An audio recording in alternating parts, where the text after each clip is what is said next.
Bon voilà, dernière vidéo du jour, je voulais vous reparler de l'effet de halo en commerce. Et vous allez comprendre que ça a à voir avec ce qui se passe au niveau international actuellement.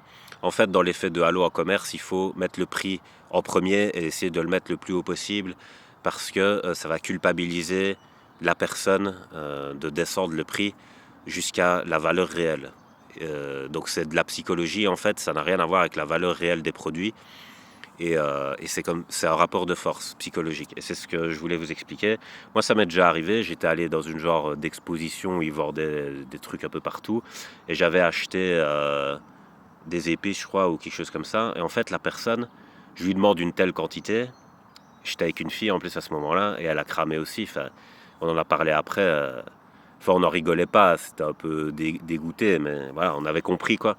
Et, euh, et en fait, la personne me met beaucoup trop par rapport à ce que j'ai demandé. Alors j'ai dit, ben, j'ai pas demandé ça. Voilà.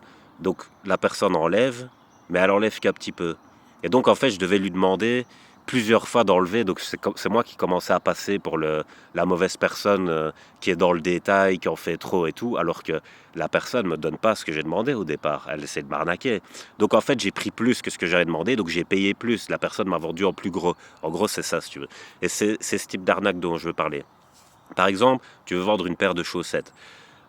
Cette paire de chaussettes, sa valeur réelle, c'est 5 euros sur le marché. Moi, j'arrive, je dis, voilà, moi, je te vends la paire de chaussettes 70 euros. Voilà, parce qu'elle a appartenu à une star, donc moi, c'est 70 euros, je démarre de là. Et après, voilà, on peut négocier, mais je vais pas descendre trop bas, tu vois. Donc la personne, elle va dire, ouais, 70 euros.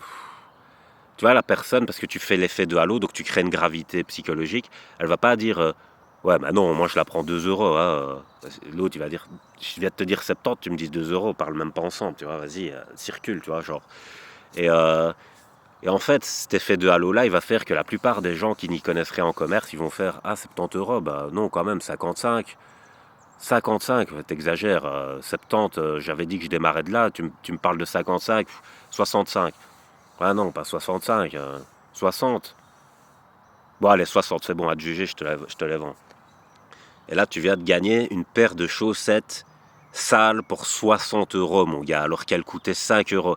Quelle belle affaire tu viens de faire.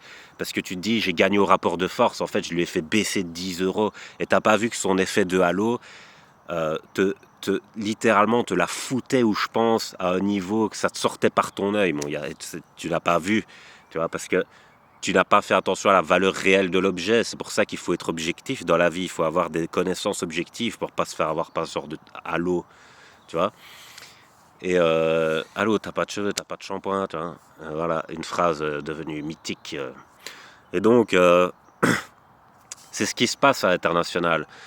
Par exemple, quand vous regardez le président Trump, c'est exactement sa manière de fonctionner. Tout le monde dit, il sait pas ce qu'il fait, c'est une brute, mais il le fait exprès, c'est un effet de halo qu'il fait. Et quand il fait cet effet de halo, il exagère complètement pour que quand il recule, les gens croient qu'il gagne. Et en fait, il a reculé là où il voulait arriver exactement. Et c'est ça que vous avez